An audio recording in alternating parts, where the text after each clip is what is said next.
What up, YouTube? Aznpersuasion here at the YCS Knoxville with my boys, Team Bortle, Team Bortle over here. We're chilling with a top 8 duelist. What's your name? What you play, bro? Faisal and I played Danger Thunder Dragon. Nice, top 8. Nice job, bro. All right, Danger Thunder Dragon. Anything crazy this weekend happened to you? Just played a pretty standard list, but the side deck has something that really was probably the reason why. The reason why you got top. Nice. All right, man. Let's get into it, bro.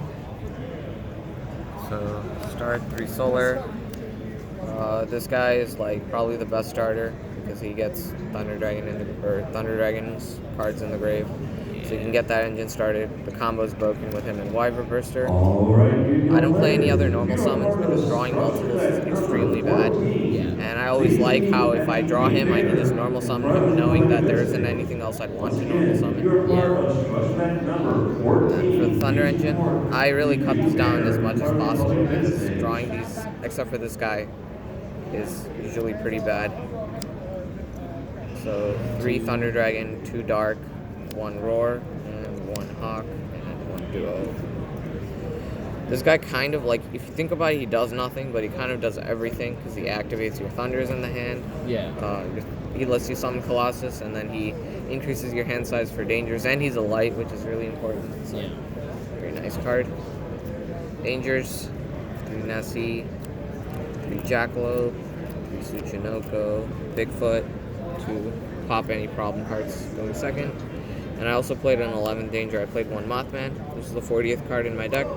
I decided to play it because while he can be kind of bad and maybe give your opponent an edge if you were to discard him and use his effect, and they benefit off of it, it's really important to see at least 1 Danger in at least every hand. Because if you don't see a Danger and you don't have like Batteryman, Wyverburster, like your hand is probably garbage. And then 3 Wyverburster, 2 Collapse Serpent. I thought about playing the 3rd, but I feel like that, like drawing multiples could be not so good. And I thought there would be a lot of combo this weekend. And if I'm facing a Colossus, these kind of get even worse. And 1 Eclipse. This card's really abusable, especially because it's not once per turn. You can just banish it, get it back, banish it again, search something else. Rotor. This card's really good to like play through stuff if your opponent pops your stuff to search your Levianeer directly. It's also really good to summon from deck to search Levianeer. Or any other card you need.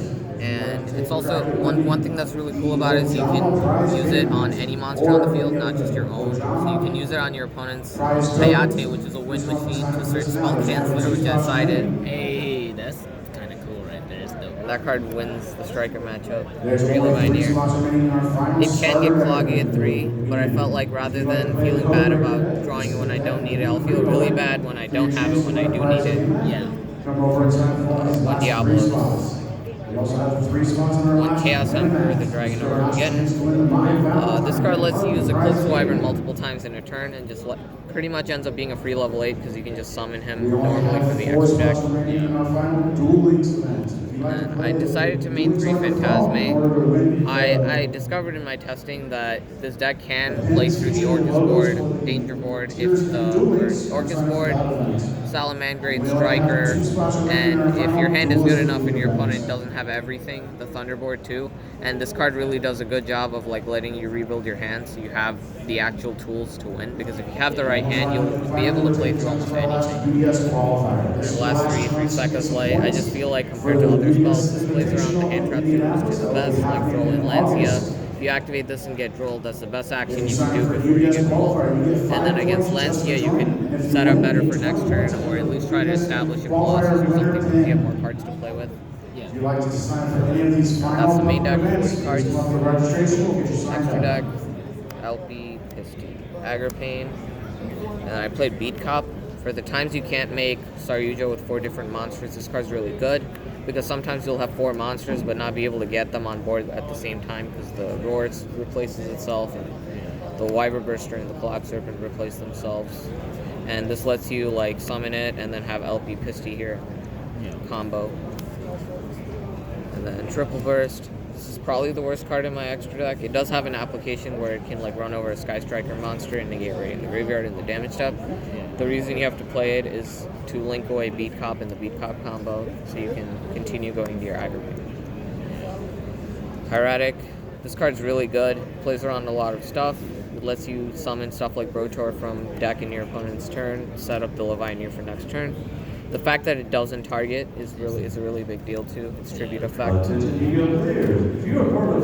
then Phoenix and Unicorn. Phoenix is just basic utility.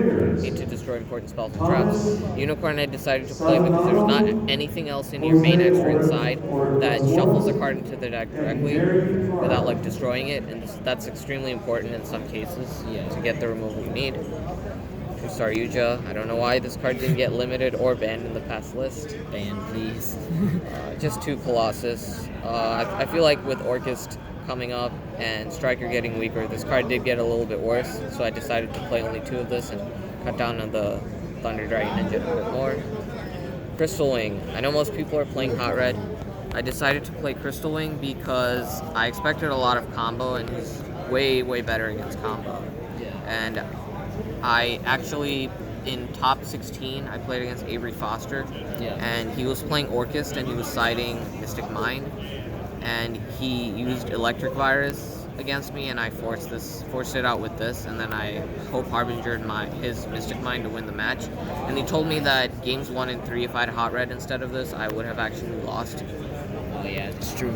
It's crazy. Crystal Wing put him right there. Yeah, Harbinger negates stuff like Mystic Mind and stuff. Works well with Crystal Wing because they negate different things. Another thing is he can redirect attacks to himself, so he can protect the Hieratic from being baited by the battle phase and let the Hieratic bounce like the most valuable card, get most value out of that.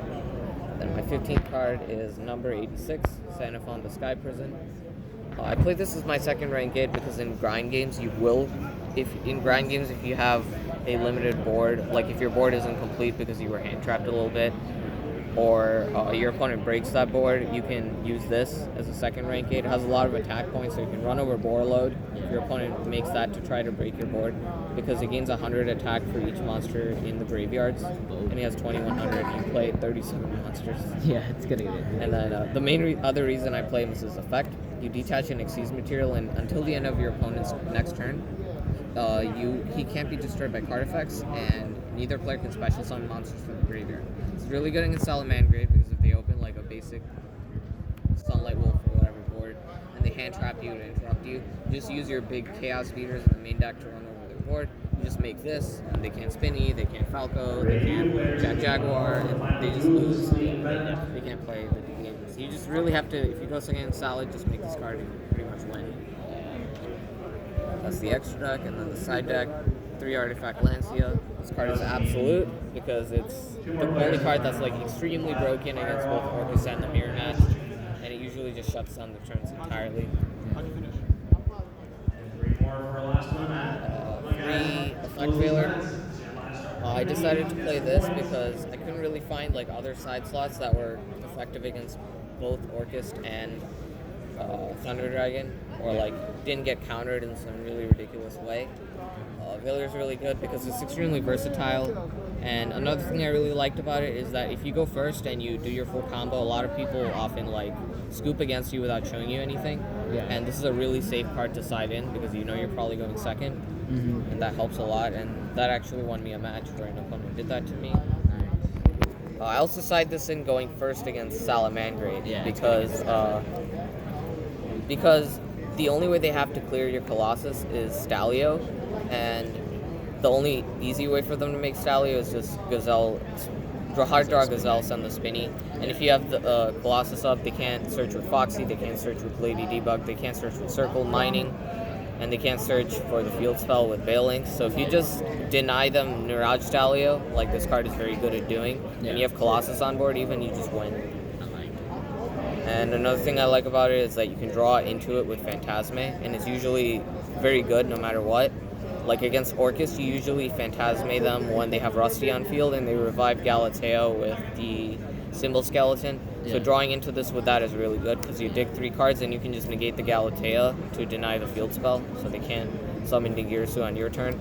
Against the mirror, you can do it when they summon Agrippine and they have 2 other guard dragons. So you dig 4 cards, and then you can Valor the Agrippine if you draw the Valor off of that. Yeah. And then Valoring Solar is really good because it stops the broken play, which if you don't stop that play, the Batteryman Wyvern burst your play in the mirror, you just lose. Yeah. 3 Denko. Really good against Striker because if they use like Metaverse to shotgun the Mystic Mine, it makes it easier for you to snipe it with Phoenix. Yeah. And it's really good in Salamander because they set stuff like Sanctum, Roar, Rage. Just drop this and you play and you win. The MVP of the weekend. Shoutouts to Marcus Hayden and Justin Singh for the tech. It was the last minute inclusion Spell Canceller.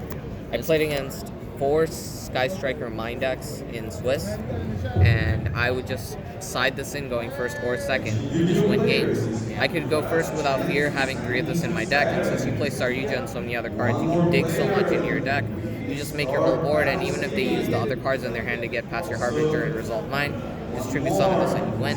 Even against games when they don't have mine, I just tribute summon this over a danger and just summon Levanier, popped all his back row, ran him out of resources. If you just clear the Ray, they have to hard draw one of the 2 other Rays to play. Otherwise, they just automatically lose because it turns on all the cards. It's a Jinzo.